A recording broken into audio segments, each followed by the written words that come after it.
Voici une Dodge Ram qui fait du bruit. Pour déterminer si ce bruit est une stridulation ou un sifflement, on peut vaporiser de l'eau sur le côté strié de la courroie. Si le bruit diminue ou s'arrête temporairement, mais recommence lorsque les stries sèchent, c'est qu'il s'agit d'une stridulation causée par le désalignement de la poulie.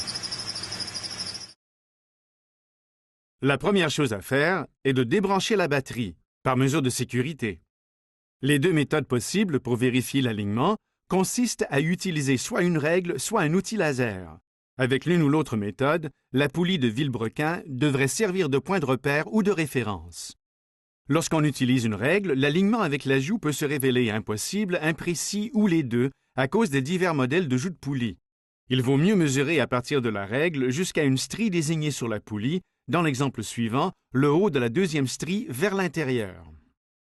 Pour employer cette méthode, alignez d'abord la règle contre deux points autour de la poulie de Vilebrequin, puis, à l'aide d'un outil de mesurage tel qu'un compas d'épaisseur, mesurez la distance qu'il y a entre la règle et le haut de la deuxième strie de la poulie.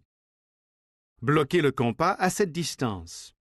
Ensuite, en maintenant les deux points de contact sur la poulie de Vilebrequin, passez à une autre poulie, dans le cas présent, la poulie de cerveau-direction, et vérifiez la distance qu'il y a entre la règle et la deuxième strie de la poulie.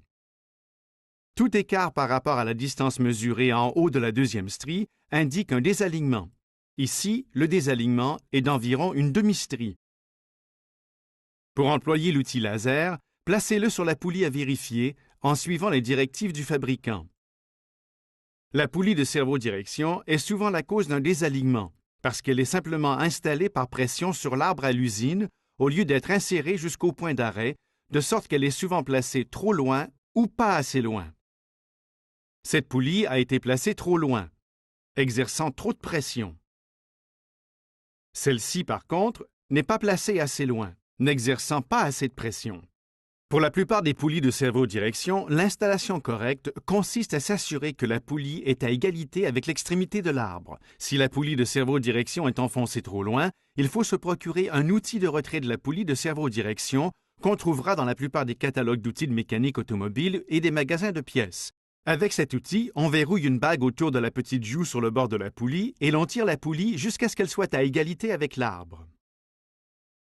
Pour une poulie qui n'a pas été poussée assez loin, on utilise un outil d'installation de poulie de cerveau-direction qu'on peut aussi se procurer facilement. Vissez-le sur le filetage intérieur de l'arbre, puis serrez la rondelle contre la poulie jusqu'à ce qu'elle soit à égalité.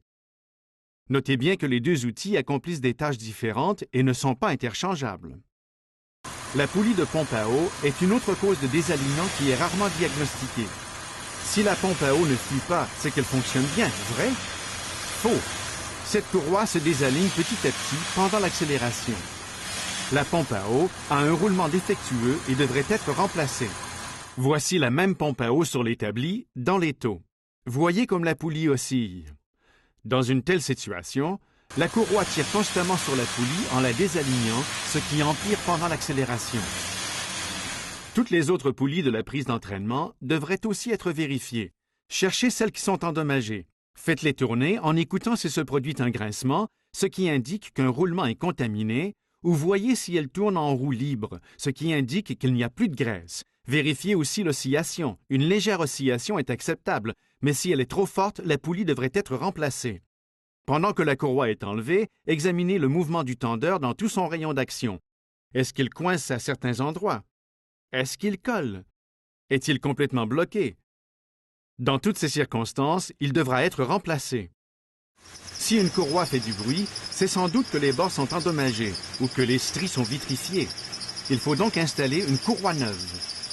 Il y a un diagramme de cheminement de la courroie dans le véhicule.